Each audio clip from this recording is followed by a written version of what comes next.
ورسوله واليوم الآخر والقدر خيره وشره من الله والبأس بعد الموت لا إله. اعوذ باللہ من الشیطان الرجیم، بسم اللہ الرحمن الرحیم۔ مانگو اس سے جو دونوں جہان کا شہنشاہ ہے، اس سے کیا مانگو جو ایک مکھی کو نہ اڑا سکے۔ اللہ نے دنیا بنائی، دنیا میں انسان کو بھیجا، انسان کی ضرورت اللہ کے قبضے میں ہے۔ اللہ نے انسان کو ان گنت ضرورتیں دی اور ان گنت خواہشیں دی، اور ان کی جو پورتی ہے وہ اللہ کے سوا کوئی نہیں کر سکتا۔ یہ تو ایک سوچ ہے انسان کی کہ میں اپنے آپ سب کچھ کرتا ہوں۔ مثلاً جیسے کہ بھئی میں خود سوتا ہوں، میں خود کروٹ بدلتا ہوں، میں خود چلتا پھرتا ہوں، میں خود کھاتا پیتا ہوں۔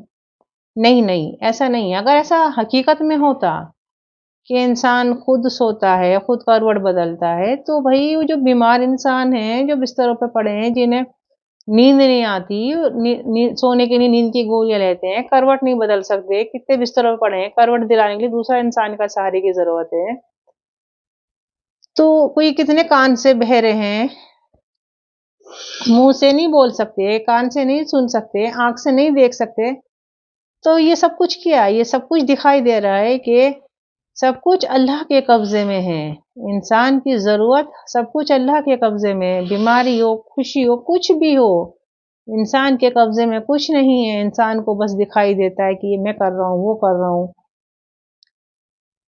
بس یہی تو ہماری عقل خراب ہے کہ ہم اس کو بھول جاتے ہیں، اپنی ضرورت پڑنے پہ نہ جانے کہاں کس سے اپنی امیدیں لگا کر بیٹھ جاتے ہیں، اور جہاں سے پوری ہوتی ہیں وہاں خیال تک نہیں جاتا کہ دونوں جہان کا جو شہنشاہ ہے، جو خوش ہوتا ہے مانگنے سے، اس کی طرف دھیان تک نہیں جاتا۔ نہ جانے ہم کدھر بھٹکنے لگتے ہیں۔ دیکھو، ہم اس اللہ کو چھوڑتے ہیں جو کہ ایک ماں کا کتنا دنیا میں بے شمار حساب ہے کہ بھئی کیا ہے، ماں ہے، ماں۔ بھئی ماں کی محبت انسان کیسے کہتا ہے؟ بھئی ماں ہے، ماں۔ لیکن وہ اللہ جو 70 ماؤں سے زیادہ پیار کرنے والا ہے، اللہ نے اپنی محبت کو ماں سے کے حساب سے بتایا 70 گنا زیادہ۔ تو دیکھو کہ کتنا کریم رب ہے جس کو چھوڑ کے ہم ادھر ادھر جاتے ہیں، کیا امیدیں لگاتے ہیں دوسروں سے۔ وہی فلاں کے پاس جائیں گے تو ہمارا کام بن جائے گا، اس کے پاس جائیں گے تو ہمارا کام بن جائے گا۔ دیکھو، میں تو یہ بتا رہی ہوں کہ ابھی میں کچھ ٹائم پہلے اپنی بیٹی کے ساتھ مارکیٹ کے لیے نکلی، یہاں چوراہے تک ہی پہنچی تو ایک لیڈی مجھے ملی، کہنے لگی کہ بیٹا کلیئر کا راستہ کہاں پہ ہے، کہاں سے اس کی سواری یہاں پہ یہاں سواری ملی، کہاں ملیں گی؟ میں نے انہیں بتا دیا۔ کہنے لگی کہ بیٹا میرا بیٹا بہت بیمار ہے، میں دور سے آئی ہوں، مجھے کلیئر جانا ہے۔ یہ سن کے مجھ چونک گئی، میں کہنے لگی، میں نے کہا کہاں ہے آپ کا بیٹا؟ کہ حاضری پہ۔ تو کہنے لگی، میں نے کہا حاضری پہ ہے اور بیٹا بیمار ہے، آپ کلیئر جا رہے، ڈاکٹر کا نہیں دکھا رہے؟ تو کہنے لگی بیٹا سارے ڈاکٹروں کو دکھا دیا، کوئی فائدہ نہیں ہوا تو فائدہ کلیئر میں جانے کے بعد ہوا۔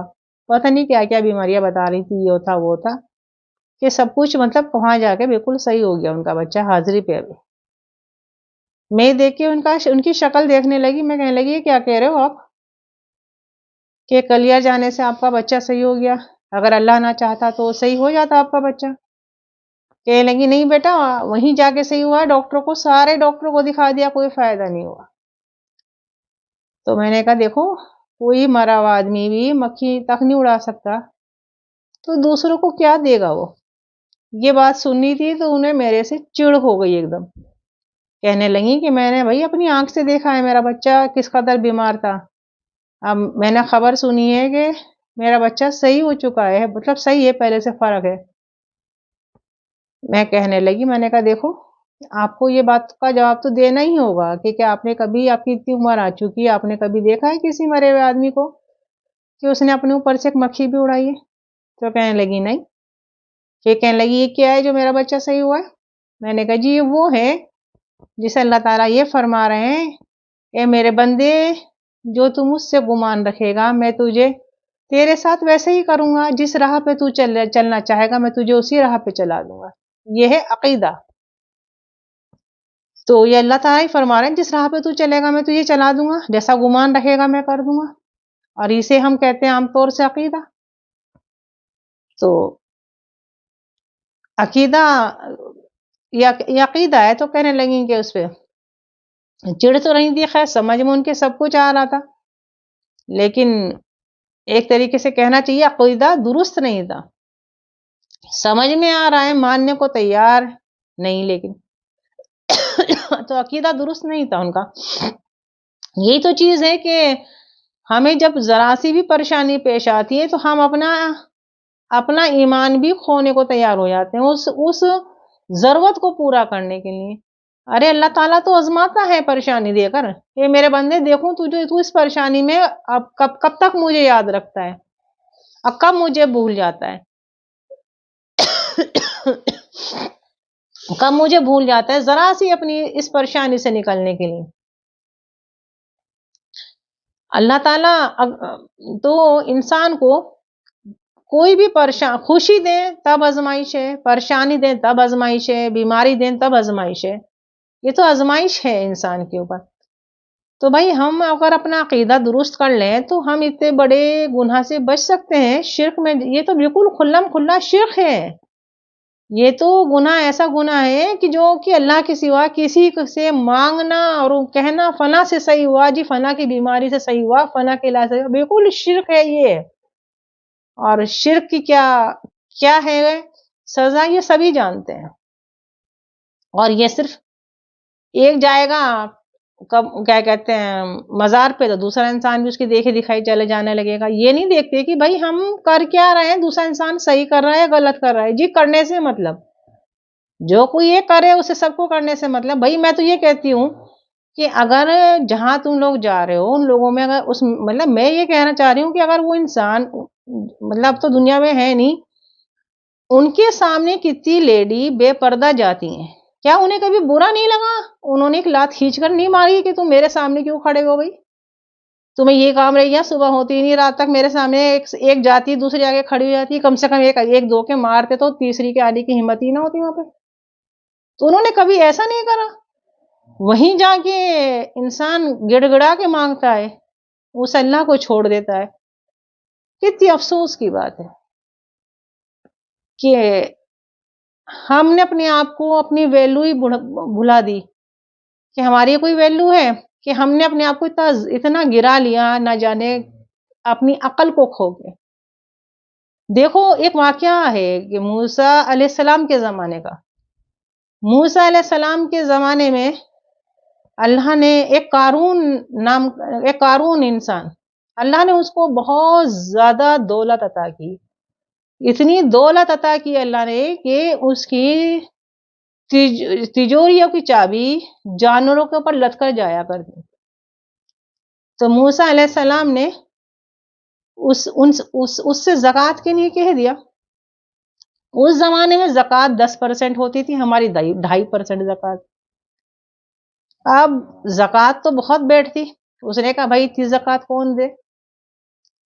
اب اسے کچھ نہ کچھ تو بہانہ کرنا ہی تھا، جب زکوٰۃ کون دے؟ اس نے کسی ایک عورت کو تیار کرا پیسے دے کے کہ بھائی اس کے اوپر الزام لگاؤ موسیٰ علیہ السلام کے۔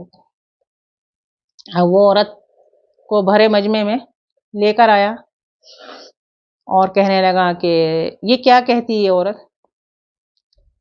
جب موسیٰ علیہ السلام نے کی طرف اس عورت کی نگاہ پڑی تو کہنے لگی نور نبوت کا چہرہ دیکھ کے، نہیں میں کچھ نہیں کہتی، اس نے تو مجھے پیسے دے کر تیار کیا تھا کچھ غلط کہنے کے لیے۔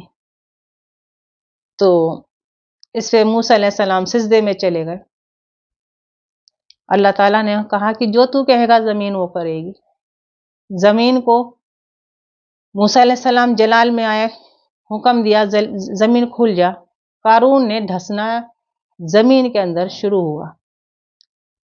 اب قارون کہے کہ اے موسیٰ مجھے بچا لے، موسیٰ علیہ السلام کے اور دھس، زمین کو حکم دے اور دھسا، قارون پھر کہ موسیٰ مجھے بچا لے، موسیٰ علیہ السلام پھر زمین کو حکم دے اور دھسا، پھر قارون کہ موسیٰ مجھے بچا لے، ایسا ہی ہوتا چلا گیا، موسیٰ علیہ السلام زمین کو حکم دیتے چلے گئے۔ ایک وقت وہ آیا کہ قارون پورا کا پورا زمین میں غائب ہو گیا۔ اللہ تعالیٰ نے کہا اے موسیٰ تیرا دل بڑا سخت ہے، وہ تجھے کہتا چلا گیا لیکن تو نے اس کی ایک نہ سنی، مجھے میرے جلال کی قسم مجھے ایک بار پکارتا تو میں اسے نکال کر باہر کھڑا کرتا۔ یہ اللہ جس کو ہم چھوڑ کے نہ جانے کہاں کہاں جا رہے ہیں،